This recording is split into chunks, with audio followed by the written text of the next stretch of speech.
My name is Zach, and I had the worst job in Amsterdam.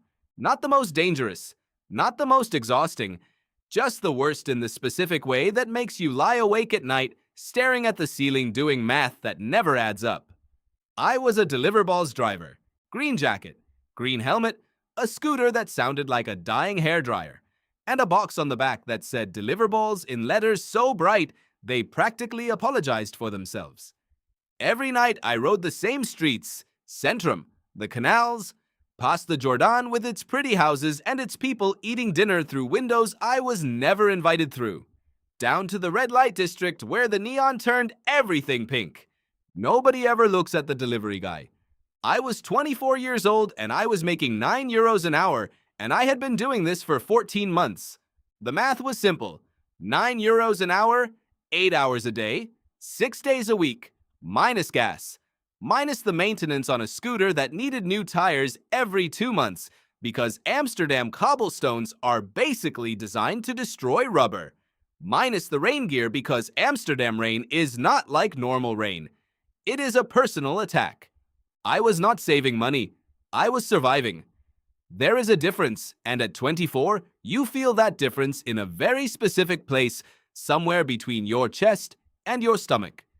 My apartment was 12 square meters on the 4th floor of a building near Dam Square with no elevator and a shower that only had 2 temperatures, scalding and betrayal. I paid €850 a month for it, which in Amsterdam is considered reasonable, which tells you everything you need to know about Amsterdam. I had a routine. Wake up at 4, check the app, start the first shift by 5. Centrum first. The early morning coffee and breakfast orders from people who lived in canal houses and worked in finance and ordered €22 acai bowls at 5:30 in the morning without apparent guilt. Then lunch rushed through the Jordan. Then the long, slow afternoon. Then the red light district at night, where the orders were always fast food and always urgent, and the addresses were always slightly confusing because the streets there were designed by someone who wanted you to get lost. I knew every street, every bridge, every shortcut through every alley. I knew which canal bridges got slippery at exactly what temperature. I knew which cobblestone stretch on the Prinsengracht would rattle the Deliverballs box loose if I went above 20 kilometers an hour. I knew which restaurant on the Leidseplein always made me wait 17 minutes even when the app said 5. I knew Amsterdam the way you only know a city when you move through it at ground level every single day with somewhere to be. I did not know what to do with that knowledge. Until the night of the February storm. It was a Thursday. The kind of Amsterdam winter night where the wind comes off the water and finds every gap in your jacket simultaneously. I had 3 deliveries left. The app was showing surge pricing. Bad weather meant more orders meant theoretically more money, and I had told myself I would finish the shift no matter what. The 3rd delivery was to an address in the red light district I had never been to before. 4th floor, no elevator, a door that didn't have a visible buzzer. I stood in the rain for 4 minutes trying to figure out how to announce myself before a window opened above me and a voice said, "Just come up, it's open." The apartment was small, warmer than mine.